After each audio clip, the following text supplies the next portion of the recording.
That whole thing about dying alone, the dying alone thing seems to it's really taken on a life of its own. And it's time to kind of get into it. No two ways around it. This is a sensitive subject. There are going to be some upset people, but we got to get into this because as I've heard people make their response videos, talk about things, it's like this is a thing that seems to be animating everybody. It's not so much as your average, regardless as to how nice of a person feels like they are, how good of a person. Fact of the matter is that marriage is on the decline in this country, and in particular in the Black community. We're talking about 1 out of 4 Black women can expect to marry in their lifetime. So if that's the case, if 1 out of 4 women will marry in their lifetime, what does that mean to the other 3 out of 4? That means that they will die alone.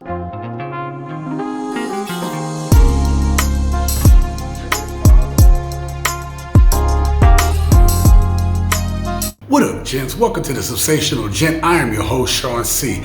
Kevin Samuels started the conversation on why modern women will die alone. Now, there's this one thing that needs to occur so that this trend doesn't continue, but I'm not going to talk about that until later on. Now, I need to ask you guys a question. How many of you guys have mothers, aunts, grandmothers, sisters, friends that are single women? Now, this trend should be alarming to most women, but they don't see it as a problem until it's too late. Modern women are told that they're all 10s, that there's nothing that they need to improve on, that they shouldn't settle for anything less than what they deserve. But I'm gonna talk about that later too. Women today are their own problem. Now, Diahnne Carroll was an actress with class, with grace, with beauty. Let me tell you something. Diahnne Carroll is what you call a real 10. You got a lot of women out here today calling themselves 10s, calling themselves queen, but Diahnne Carroll for her time was a 10. Unfortunately,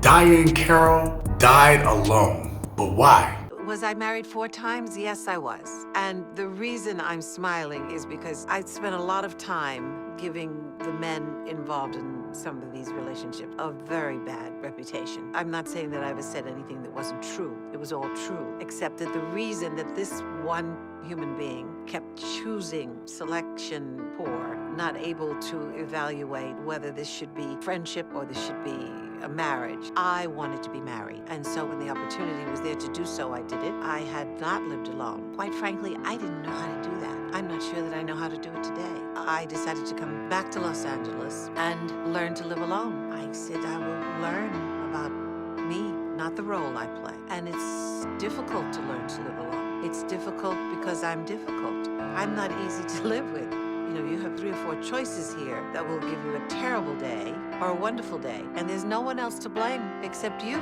because you're here alone. You can't say he did this or he did that. It's all you. And you don't seem to want to make yourself extremely happy the way you wanted other people to come along and make you extremely happy. Nobody can make you extremely happy but you. I was an old lady before I understood that. Now, there's an old saying, you catch more flies with honey than vinegar. Instead of working on themselves, getting past their trauma, modern women will put themselves in the same situations that messed them up in the first place. They will date the exact same type of dudes that they complain about. And then they wonder why their lives are exactly the same. And they continue to blame others for their own choices. Now, I want to highlight something that she said. She said it took her to be an old lady to learn the lessons about herself. At that point, it was far too late. Now, gents, I want to let y'all know the wife that Diahnne Carroll portrayed on TV and in movies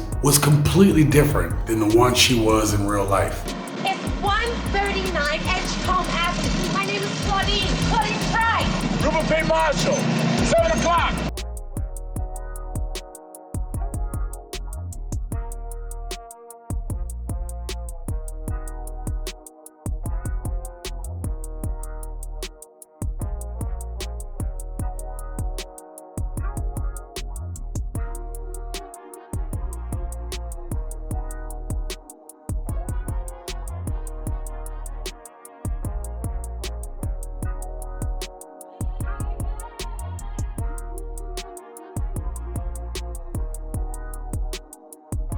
Diahnne Carroll as a TV wife was strong, she was beautiful, she was supportive, she was affectionate, and she was graceful. As a TV wife, as a movie wife, she had reverence for her husband. Diahnne Carroll played these type of wives in her career, but she couldn't be that way in her real life. And frankly, a lot of women are like that today. They love the idea of being a wife, but they don't know how. Marriage becomes an acting role that modern women take to make ends meet, to live the lifestyle that they supposedly want. But this is not who they really are. Where did all this start?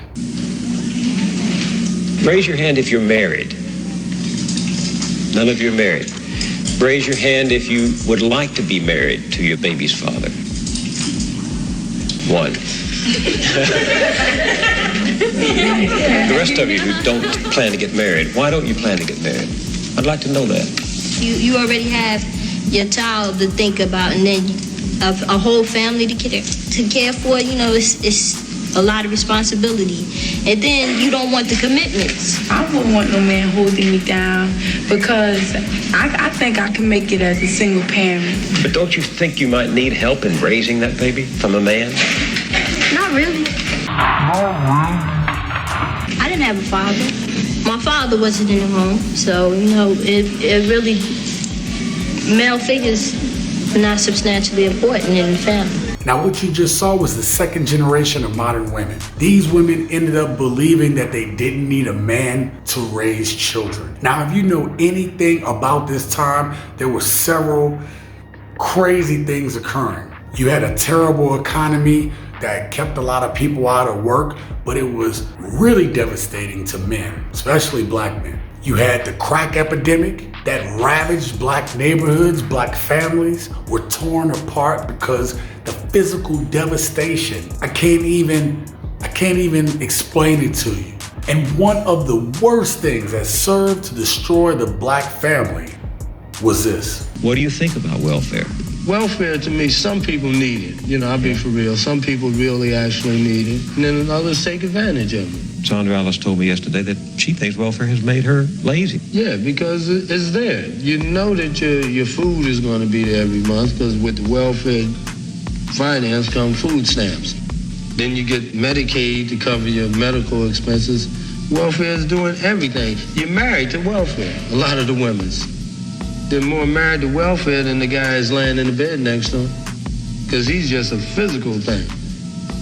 The whole backbone of the family is coming out of downtown or out of uptown offices. Government offices? Yeah. Does this cycle of dependency, what does it do to the values of these kids? Oh, they see it as a game. Somebody owes me something. Somebody's going to take care of me.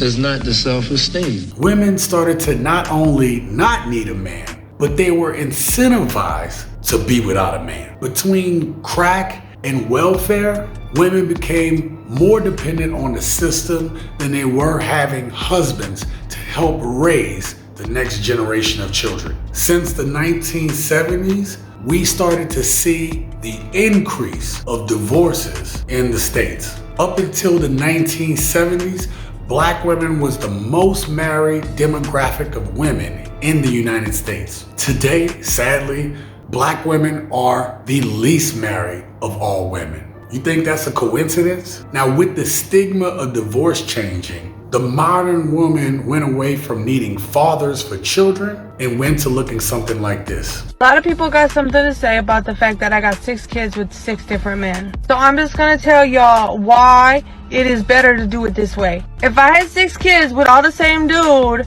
I get 34% of his income, which is only $680 a month. If I got 6 kids with 6 different dudes, I get 17% from each one of them, which is $340 a month from each one.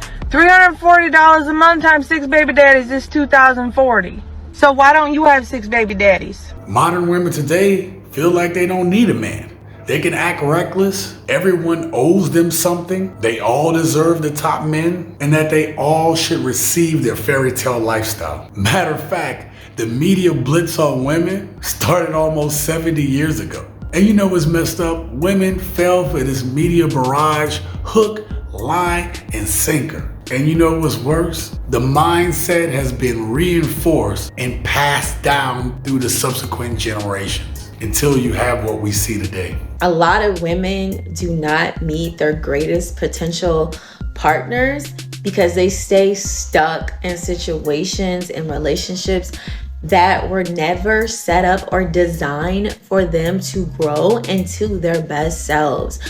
So many women and so many men just settle. Like, I literally decided like a couple of years ago, I'm not settling. I'm going after everything that I want. I want the best of what I feel like I desire. And I want y'all to also have the same mindset. If whoever you are dating is not absolutely obsessed with you, talking he likes you way more than you like him, he's not the one. Okay, this goes out to all my fucking queens. Every lady, listen up. If your boyfriend or girlfriend or whoever you're dating is not literally obsessed with you, leave them.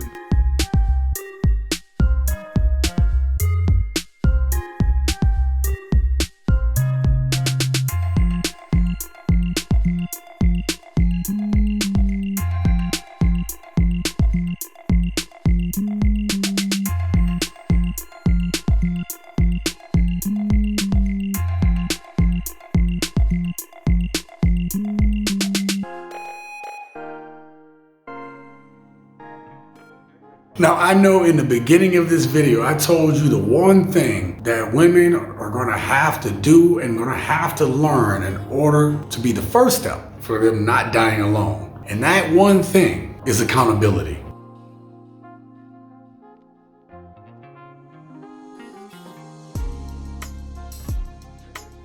So what I want you to do is to watch this next video. In it, we go into great detail about how a lack of accountability is the biggest fault of the modern woman.